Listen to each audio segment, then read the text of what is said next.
good morning, y'all. It's Tam. My hair is doing whatever, but we already knew that. You're kind of used to it. Sometimes if you want to get over someone, you just have to like let your mind unapologetically run wild. Because eventually when you let it run wild, the wheels eventually fall off and then it crashes. And then you like move the fuck on.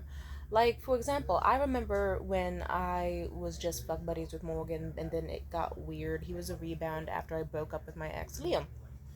Now, that led to me being in such a fucked up mental state. But you know what I did? I just was like, okay, you know what? I'm just gonna like, anytime I feel bad, I'm just gonna. Sometimes your brain can do weird things. You can just kind of like fantasize about people.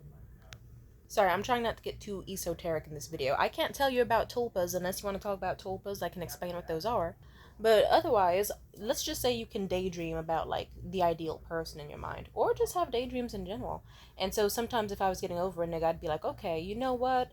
I could be sad and like, oh no, I want them back. I want them back. Even though they were evil to me and fucked up, I want them because we were supposed to do this, this, and that together. Sometimes I would tell myself, like, okay, while you're laying in bed depressed and rotting, how about you actually daydream as if you did do those things? Then you can get over them faster, because then you'll just feel as if you already have those things and your life is fine. Then you can get up and eat and shower and stuff because you're too busy daydreaming about, like, oh, I'm daydreaming that that cute, misogynistic asshole guy was still, like, sweet and nice and lovely to me and kind.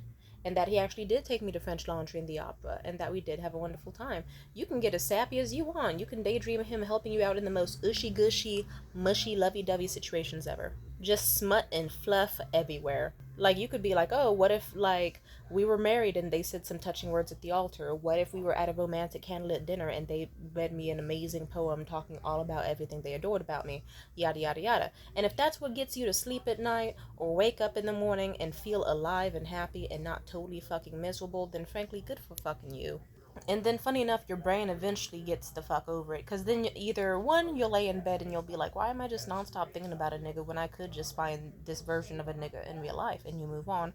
Or two, you kind of go, this daydream version is actually like 10 times better than the real person. Like, the daydream version, like, I'm having a blast imagining like all these romantic scenarios and amazing head. But guess what? None of that actually happened. And meanwhile, this nigga, like, in real life, I haven't talked to him in, like, days or weeks.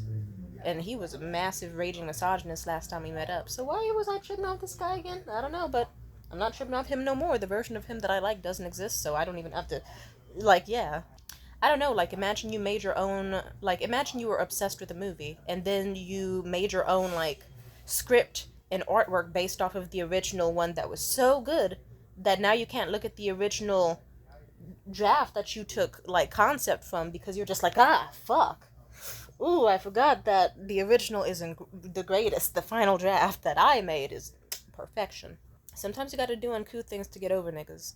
Oh, and then the third option, if it's not just you being like, why the fuck am I laying in bed, and it's not you just going, oh, the real version is a lot shittier than the like new version, then lastly, maybe you have neither of those realizations, but you're just so delulu and happy and focused that it's like, okay, this is just your new coping mechanism now, and you vibe with it, and you like, next thing you know, it can get so detached from like, like really, if you knew the fucking daydreams I had about Morgan and shit, I remember at some point I really was like, I stopped seeing it as Morgan. I just thought to myself, this guy's really cool in my brain.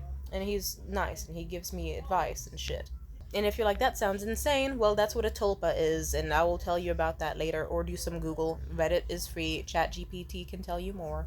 But I sure as hell got over that nigga, and it coped. And then when the real nigga actually hit me up, I was like, I don't want to deal with you. No, you're not going to get me flowers. You're not going to give me emotional speeches.